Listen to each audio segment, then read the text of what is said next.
Coucou tout le monde, j'espère que vous allez bien. Aujourd'hui je vous retrouve avec une nouvelle vidéo. Ça va être mon book haul du mois de mai, donc je vais vous montrer les quelques livres qui ont rejoint ma bibliothèque durant ce mois-ci. J'ai pas tant de choses que ça à vous montrer comme d'habitude. J'ai très peu de romans, mais j'en ai quand même 2.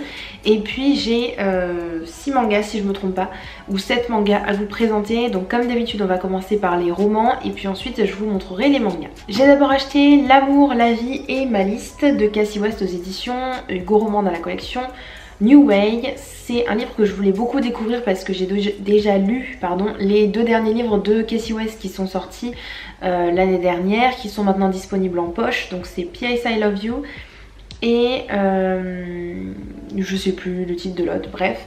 On suit une fille qui s'appelle Abby qui vient d'avoir 17 ans et qui a envie de rentrer l'année d'après dans une école de peinture puisqu'elle en fait. Et le problème c'est que pour entrer dans cette école de peinture où elle veut aller, il faut absolument qu'elle ait fait au moins une exposition dans sa vie. Elle demande au musée du coin s'il veut bien l'exposer lors de la prochaine exposition. Le problème c'est que la personne ne veut pas, d'une part parce qu'elle n'est pas encore majeure et donc qu'il n'a pas le droit officiellement de la présenter, et deuxièmement parce qu'il trouve que ses œuvres ne sont pas suffisamment émotionnellement parlant porteuse de quelque chose, elles n'ont pas suffisamment de cœur comme il dit ça, et du coup elle va se mettre en tête de vivre plusieurs aventures qu'elle va écrire donc sur une liste. Cette liste va comporter donc des choses à faire, des choses qui vont être totalement nouvelles pour elle et qui vont du coup la mener à faire de nouvelles expériences. Le deuxième livre que j'ai acheté c'est La mémoire des couleurs de Stéphane Michaka aux éditions Pocket Jeunesse. C'est un livre qui me tente énormément, que j'ai déjà commencé à lire, j'ai lu une 50aine de pages, mais pour l'instant j'arrive pas à m'immerger complètement dedans, j'ai pas vraiment le temps de lire. Donc je me dis quand ce sera plus calme, quand ma vie sera un petit peu plus calme et que je pourrai me pencher dessus, je continuerai ma lecture. C'est l'histoire de Mauve, un garçon qui a 15 ans, qui arrive comme ça de nulle part. On ne sait pas d'où il vient, lui-même ne sait pas ce qu'il fait là, il ne sait pas non plus d'où il vient. Il arrive en fait dans notre monde à nous. Et voilà, il ne connaît rien de ce qui nous entoure, de ce qui va l'entourer.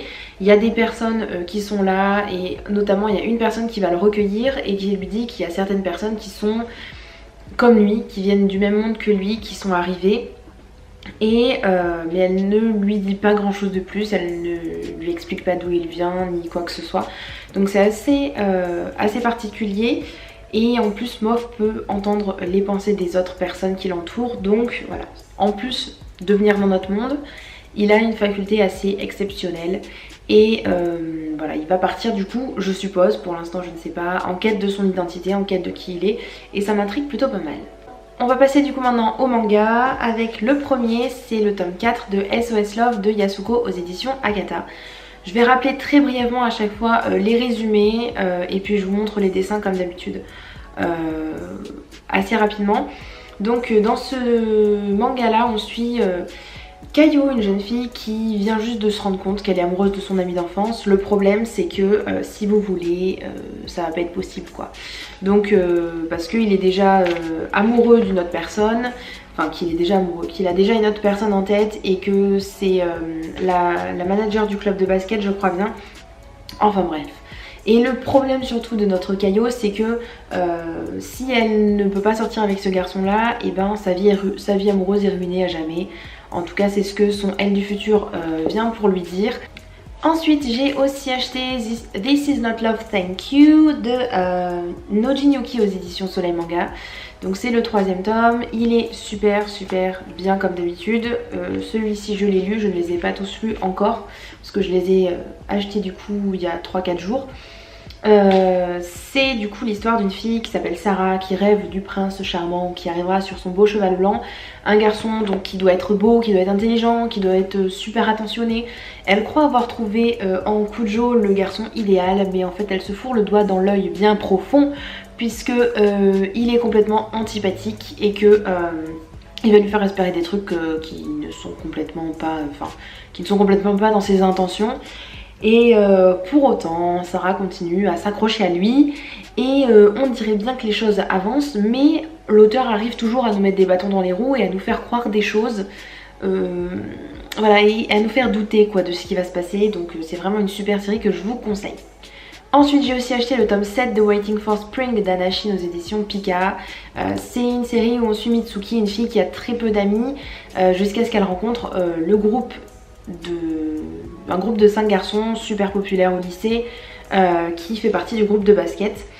Et voilà, elle va du coup se lier d'amitié avec eux et voilà, passer du temps avec eux. Et en plus elle a dans sa ligne de mire un garçon de ce club de basket qui s'appelle Asakura, et qui donc l'histoire d'amour avance doucement. On sait que les deux se plaisent, enfin nous en tant que lecteurs on sait que les deux se plaisent, les amis d'Asakura savent aussi qu'il y a quelque chose plus ou moins entre deux, mais officiellement il n'y a encore rien, et pourtant on est au 7ème tome, donc je suis un petit peu frustrée de ce côté là parce que j'aimerais bien que les choses avancent un peu plus vite.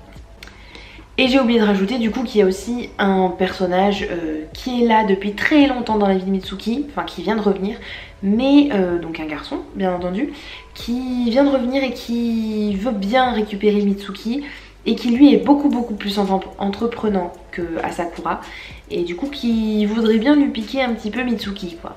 Ensuite j'ai aussi acheté @Eli, Eli, je ne sais pas, je sais toujours pas comment ça se prononce, de Fujimomo aux éditions Kana. C'est une petite série où on suit Erika, une jeune fille qui écrit des tweets sur internet du coup, en s'inventant une vie. Elle s'imagine être en couple avec un petit ami totalement formidable, que tout se passe super bien. Elle a des tweets un petit peu olé olé, hein, enfin olé olé pour des shoujo, mais vous voyez ce que je veux dire. Donc voilà, et en fait elle prend pour faux petit ami, Omi, un garçon de son lycée. Lorsqu'il va la prendre, et ben il va être complètement d'une part assez dégoûté de ce comportement là, et puis il va lui dire je veux bien garder ton secret, mais en échange il faut que tu gardes le mien. Et le sien c'est que en fait il est complètement horrible avec les filles, alors que voilà, quand il les voit, les filles sont à ses pieds parce qu'il est super beau, parce qu'il est super gentil, etc. Mais en fait il en a complètement rien à faire des filles, et derrière leur dos il dit des choses assez méchantes quoi. Donc voilà, c'est donnant, chacun garde le secret de l'autre, et forcément comme on s'en doute il va y avoir des rapprochements, etc. Et là pour le coup ça avance plutôt pas mal, et Omi, alors qu'il est vraiment détestable auprès des filles qui sont du lycée, il traite Erika d'une manière assez particulière, et il est plutôt attentif à elle, il est plutôt gentil, etc. Donc voilà, ça forme un petit couple assez mignon.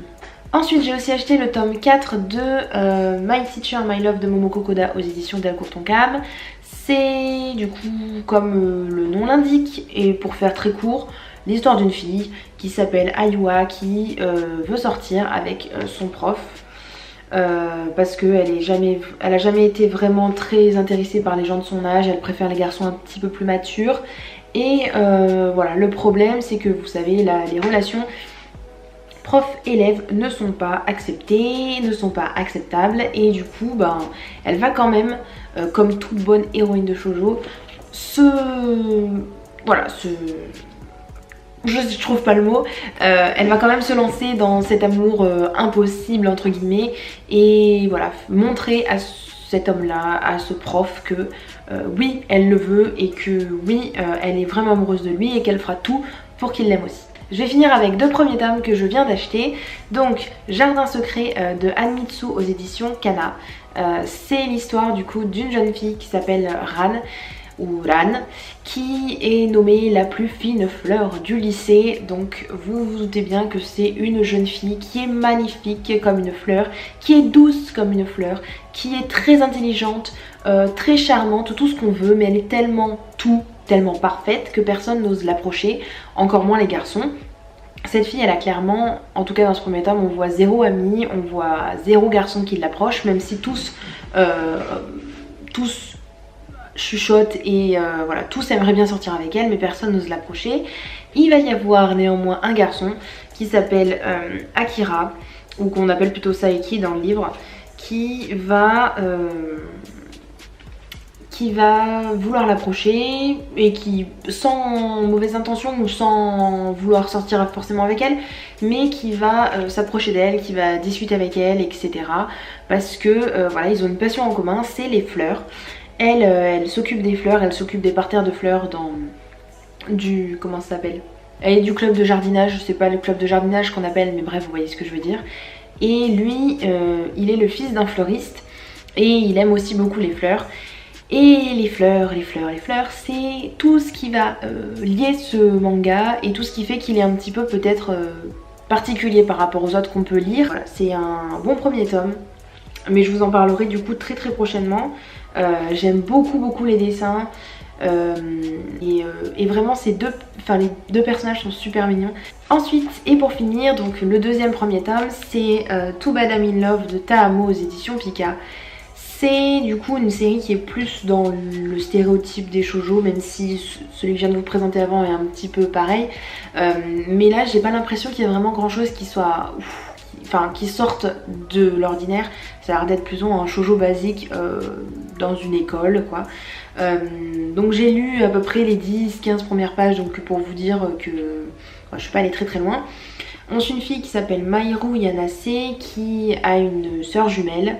Et elle, c'est la sœur jumelle ratée. L'autre, clairement, elle est super douée en tout, elle est super charmante, elle attire tout le monde, que ce soit les filles ou les garçons. Et elle, clairement, c'est le vilain petit canard. Et elle n'arrive pas vraiment à avoir d'amis, etc.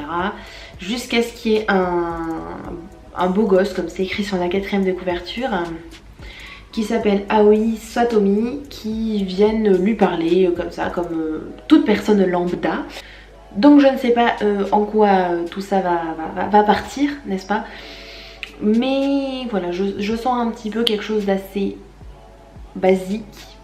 En tout cas, j'espère que ça va me plaire. Taamo, c'est aussi l'auteur qui a écrit La Maison du Soleil, donc je sais pas si ça va faire le focus.